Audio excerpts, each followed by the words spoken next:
나마스테, 안녕하세요. 저는 네팔에서 온 수잔 샤키아라고 합니다. 처음 한국에 오게 된 계기는 어학 연수 때문에 왔고요. 어학 연수를 마친 이후에 단국대학교에서 졸업을 했습니다. 졸업을 하고 한국에서 이제 14년 차 계속 이렇게 지내고 있습니다. 전공은 도시계획을 했지만 일은 조금 다르게 하고 있습니다. 낙하산을 판매하는 회사에서 저는 마케팅 일을 담당하고 있습니다. 방송 통해서도 제 자신도 알려주고 있고, 그리고 네팔에 대해서도 조금씩 이렇게 알려주고 있는 그런 사람이라고 보시면 됩니다.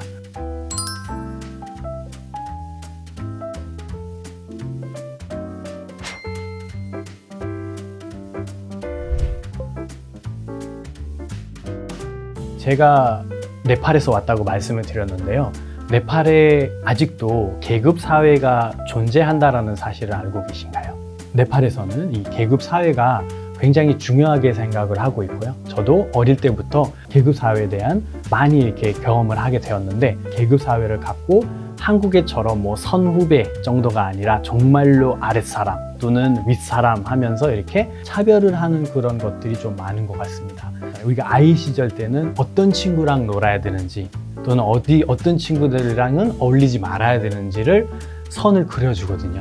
그리고 성인되고 나서도 우리가 이제 결혼을 해야 되잖아요. 그럼 결혼한 상대도 같은 성끼리가 돼야 된다, 같은 핏줄이 돼야 된다라는 그런 얘기들 나올 정도로 심각했습니다. 자별이 어느 정도 심각했냐면은, 예를 들어서 제가 이 물을 마시고 있는데 이 물을 낮은 계급에 있는 사람들이 실수로라도 만지게 되면은 이 물이 오염됐다고 얘기를 합니다. 그리고 이 물을 이제 제가 다시 마시게 되면은 저는 지옥에 간다, 너는 잘못될 것이다 라고 이렇게 얘기할 정도로 차별이 심각했다. 이 제도가 어느 정도 심각한지 좀 감이 오시나요? 자체가 문화라고 얘기를 하는데 저는 이게 문화가 아니다, 너무 이제 계급 사회를 갖고 우리를 너무 부당하게 만든 게 아닌가 라는 생각도 좀 드는 것 같습니다. 하지만 요즘은 이제 조금 시대가 변하면서 네팔 젊은 청년들은 조금 이제 다른 생각을 하고 있는 것 같아요. 생각이 아주 빛나고, 우리가 여태까지 문화라고 이제 어기면서 여태까지 해왔던 것들은 조금 아닌 것 같아. 이제는 다양한 사람들과도 우리는 어울릴 수 있고, 그 네팔에 있는 다른 민족의 사람이랑도 결혼할 수 있고, 심지어 뭐 국제 결혼까지 할 수 있다라는 그렇게 이제 표현을 하시는 분들도 있었습니다. 네팔을 떠나서 이제 한국에 왔는데, 한국에는 이런 계급 사회는 절대 없을 거다라고 저는 확신을 했었어요. 한국에 이제 오래 살았던 아버지의 친구들이 좀 이렇게 네팔에 있었는데요. 그분들도 이제 한국에 대해서 이미지를 좀 좋게 얘기를 하는 것들도 있고요. 그리고 한국 분들이 우리 집에 좀 자주 놀러 오셨어요, 예전에. 그래서 옥상에서 이렇게 같이 삼겹살을 구우면서 먹었던 기억이 있습니다. 네팔에서는 이렇게 밥을 먹을 때나 식사할 때는 혼자서 자기만의 그릇을 챙기고 한 손으로만 이제 이렇게 먹고, 절대 이렇게 뭐 말 걸거나 그러지 않거든요. 근데 그 사람들이랑 이렇게 소주 잔을 돌리면서 이렇게 삼사서 이렇게 먹이는 모습을 보고 저는 상상 초월인 거예요. 뭐지 이거? 위아래를 안 따지나 봐요. 이런 생각을 하게 된 거죠. 그래서 한국에 대한 조금 더 좋은 그런 이미지를 갖게 되었고요. 네팔에서 이제 한국 오기 전까지는 한국의 이런 계급 사회 같은 거는 없겠다라는 것을 저는 이제 생각을 하게 되었죠. 근데 생각과 다르게 한국에서 이제 쫙 지내다 보니까 안 보이는 그런 자별들이 또 보이기 시작한 거예요. 제가 이제 비자를 연장을 하러 출입국에 자주 가야 돼요. 수원에 있는 출입국에 가서 저는 비자를 이제 연장하러 갔는데, 다른 네팔 분들이 거기 자리에 와 계신 거예요. 그래서 저도 이제 오래간만에 우리나라 사람들 보니까 또 반가웠고, 그리고 또 이제 네팔어 할 수 있는 그런 시간들이 없잖아요. 그래서 형님들 보면서 형님들 어디서 오셨어요? 막 무슨 일이에요? 이러면서 얘기를 하고 있었는데, 그분들의 사장으로 보이는 사람이 갑자기 나와갖고 여기서 왜 시간을 이렇게 때우고 있냐? 이러면서 발로 차신 거예요. 이제 그 순간을 보고 저는 진짜 당황스럽고 어떤 말을 해야 될지도 모르고 갑자기 끌려가기 때문에 제가 뭘 말을 할 수도 없었고 그냥 가만히 있었는데, 그때 이제 저도 가만히 생각해 보니까 저도 학생 시절 때 이제 아르바이트를 많이 하잖아요. 근데 아르바이트 할 때 잠깐이라도 쉬고 싶어서 이제 화장실 갈 때 갑자기 사장님이 뭐야 이게 화장실에 왜 이렇게 오래 있어? 이러면서 얘기할 때마다 마음이 좀 찡하고 슬퍼하면서 화장실 가서 이렇게 남몰래 좀 이렇게 눈물을 흘렸던 적도 있었습니다. 또한 이제 제가 이제 삼겹살 그 식당에서 알바를 굉장히 오래 했어요. 혹시 33데이 아세요? 이날 이제 솔직히 진짜 너무 일이 많은 거예요. 33데이니까. 그리고 또 제가 맛집에서 일했기 때문에 진짜 사람들이 줄을 그렇게 쓰더라고요. 그래서 진짜 막 불판도 바꾸고 막 여기요 저기요 하는 소리를 듣다가 숨을 쉴 틈이 없이 그냥 이렇게 일을 하고 있었는데 갑자기 50대 한 후반쯤 되시는 분인 것 같은데 테이블을 탁 치면서 여기야! 막 이런 소리 지르신 거예요. 그래서 저는 이제 일하는 입장에서 빨리 가야 되잖아요. 그래서 뭐가 잘못됐습니까? 이러면서 물어봤는데 갑자기 왜 소금 기름장을 안 주냐고 그러면서 따지신 거예요. 그래서 죄송합니다. 제가 금방 갖다 드리겠습니다 하고 드리고 또 뭐 서비스도 약치 챙겨주고 다음에 오실 때는 잘해드리겠습니다. 오늘은 좀 바빠서 잘못해드렸습니다. 죄송합니다 했는데 딱 저를 보고 한마디를 하셨어요. 그냥 가. 냄새가 나는구나 라고 하신 거예요. 제가 뭘 잘못한 것도 없는데 열심히 일하고 있었고 제가 무시한 것도 아닌데 이 소금 기름장을 하나를 안 주셨다고 그래서 이렇게 화를 내신 거예요. 그리고 약간 좀 제가 듣고 싶지 않은 말까지 하신 거예요. 그래도 저는 그날 이제 손님으로 오셨고 제가 일하는 입장에서는 그렇잖아요. 좀 뭐 쓴소리 하기는 좀 그렇고 그래서 그냥 죄송합니다. 다음에는 오실 때 제일 먼저 기름장을 드리겠습니다. 오늘은 좀 죄송하게 되었습니다 하면서 넘어갔는데요. 저는 넘어갔다고 생각을 했는데 약간 일주일 동안 계속 가더라고요. 눈물도 나고 이렇게까지 슬퍼해야 되나요? 그런 생각이 좀 들었습니다. 저는 네팔에서 약간 좀 이렇게 자별이 심각하다라고 말씀을 드렸지만 외국인을 환대하는 문화가 조금 더 다르거든요. 네팔에서는 손님이 신이다라는 또는 외국인 손님들 또는 밖에서 오는 손님들한테는 신처럼 해줘야 된다, 대접을 해야 된다라는 것들이 있거든요. 그래서 한국에는 왜 그러지 않았을까요? 한국에도 네팔처럼 외국인들을 좀 좋게 생각하는 것들이 좀 있지 않을까요? 라는 그런 생각이 들기도 합니다. 자별을 당했다 그리고 힘들었다고 했을 때 다들 걱정하신 것 같은데 솔직히 저는 한국에 살면서 자별만 경험했던 거는 아닙니다. 좋은 일들도 있었거든요.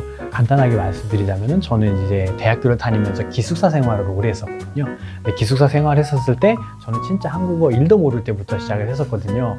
그래서 그때 이제 저를 반갑게 이렇게 좀 이렇게 인사도 건네주시는 그 경비실 아저씨가 계셨어요. 제가 한국어를 서툰 것도 알고 있었지만 안녕 수잔 뭐 오늘 잘했어 막 이러면서 가끔씩 안부도 물어주셨고 그게 되게 좋았던 것은 제가 이렇게 아르바이트를 끝나고 딱 들어왔을 때마다 이렇게 뭐를 이렇게 챙겨주세요. 이렇게 이거 가서 방에 가서 먹어요 이러면서. 그래서 그때 이제 딸기를 제가 되게 좋아했는데 너 오늘 되게 고생했다 기특하다 이러면서 그 딸기를 주시면서 방에 가서 먹어 누구도 주지 마 이러면서 했던 것들이 있습니다. 그래서 어떻게 보면은 저는 그런 자별만 경험했던 거는 아니고 한국에서 진짜 우리가 흔히 말하는 그 정을 제대로 저는 느꼈던 것 같습니다. 저와 비슷한 이제 외국인 분들도 한국에 이제 공부하러 오거나 또는 일하러 오거나 자기의 목표를 이제 달성하기 위해서 여기 오잖아요. 그러면은 우리가 이렇게 돈 벌러 오는 사람들이라고 해서 그냥 자별의 대상을 만들 수는 없잖아요. 미국의 시인 중에 랄프 월도 에밀슨이라는 사람인데요. 이분이 이제 공포는 무지에서 나온다라는 말을 해줬었거든요. 우리가 궁금증 같은 거를 풀리지 않거나 문화 차이 같은 거를 이제 이해를 하지 못하면 어떻게 될까요? 이게 쌓이면서 자별이 되고 혐오가 되고 그 혐오가 되면은 배려하는 그런 세상이 무너진다라고 생각을 하거든요.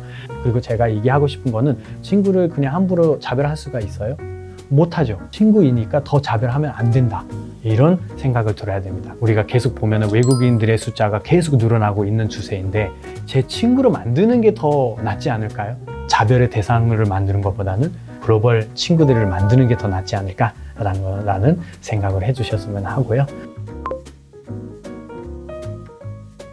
한국도 점점 이제 다문화 국가로 되어가고 있는데 이제 길거리에서나 이제 다양한 문화에서 오신 분들 만나게 되잖아요. 근데 저희가 이제 그런 다른 문화에 있는 사람들과 소통을 할 때 주의할 점이나 그런 것도 있을까요? 이렇게 말씀드리고 싶어요. 그 한국 분들은 솔직히 진짜 한 번 이렇게 얘기를 나누고 한 번 이렇게 좀 다가가면은 쉽거든요. 그 다음에는 농담도 잘 받아주시고 이러면서 되게 소통을 잘 하시는데 저보다 조금 다른 사람을 보면은 당황하게 되더라고요. 뭐 예를 들어서 저한테 이제 말 걸으셨어요. 안녕하세요. 네, 외국인이신가 봐요. 했죠. 그럼 제가 네, 맞아요. 저 네팔에서 왔습니다. 하면 어떻게 하면 될까요? 저 카트만두 가보고 싶어요. 그렇죠. 그 나라의 그런 특정한 인물이라든지 특정한 곳이라든지 음식만 알아도 사람들이 반가워할 거 아니에요. 그래서 이런 식으로 좀 다가가면 더 수월해지지 않을까라는 생각이 듭니다. 다양한 문화가 공존하잖아요. 그러니까 아무래도 갈등이 좀 있을 수 있을 것 같은데 갈등을 해결할 수 있는 좀 바람직한 방안 뭐 이런 게 있을까요? 당연히 이제 어디 가나 뭐 이렇게 갈등이 있을 거라고 생각하고 네팔을 조금 얘기를 하자면은 네팔에는 진짜 다양한 민족들이 한 곳에서 갈등 없이 살고 있어요. 그래서 우리는 섞이지 않지만 밀어내지도 않는 사람들이라고 저는 표현을 하고 있거든요. 그래서 많은 그런 민족들이 한 곳에서 네팔 사람으로서 살고 있어요. 근데 갈등은 절대 없다 이런 말을 하는 건 아닙니다. 있어요. 있지만 재미로 살려고 해요. 이분들은 이렇게 하는구나. 우리는 계란 먹는데 이 민족은 계란을 안 먹는구나. 왜 안 먹지? 이러면서 즐기면서 그거를 비하하지 않고 왜 안 먹었을까? 이분들이 왜 그랬을까? 각자의 그 위치에서 각자가 이제 생각하고 있는 것들을 건드리진 않아요. 자극을 하지 않으려고 그런 노력들을 많이 하고 있기 때문에 약간 좀 뭐 한국의 예전의 공동체 그런 시절들을 좀 떠올리기도 합니다. 그래서 제가 갈등을 아예 없앨 수는 없지만 그래도 누군가 플러스 역할을 하고 있으면 누군가 마이너스 역할을 하면서 이렇게 그 균형을 좀 잡을 수 있는 거를 우리부터 시작을 하면 될 것 같다라는 생각이 듭니다. 이제 한국도 정말로 뭐 선진국을 향하고 있는 추세이잖아요. 그리고 한국에도 뭐 아메리칸 드림처럼 이제는 코리안 드림이라는 것들이 생기고 있어요. 지금도 네팔에서 한국에 일하는 근로자 숫자만 얘기해도 7만 명 정도 되거든요. 그리고 학생 숫자가 거의 2,000명이에요. 그러면 네팔에서만 오고 여기서 살고 여기서 지내는 사람들이 그만큼 되고 있다 하면은 다국적에서 한국에 와서 이제 정착을 하려고 하는 숫자가 더 많아지겠죠? 그러면은 우리는 이제부터 준비를 해야 된다. 이제는 다양한 사람들을 이해하려면은 그 통합을 이루려면은 그 각자가 가지고 있는 그런 성격, 우리는 틀린 게 아니다. 좀 다양한 거다라는 그런 인식을 좀 받아야 되지 않을까? 외국인들도 많이 한국에서 한국 사람들과 함께 통합을 이루어질 수 있는 그런 시간 올 때까지 열심히 하겠습니다 라고 말씀을 드리고 싶고요. 마지막으로 우리나라에 나마스테라는 인사말이 있습니다. 제 안에 있는 신이 여러분들 안에 있는 신을 존경한다, 배려한다 라는 그런 좋은 뜻을 가지고 있어요. 오늘 여기 끝까지 이렇게 남아주시고 제 얘기를 들어주셔서 감사합니다. 시대전환 토크의 수잔이었습니다. 감사합니다. 나마스테. 나마스테.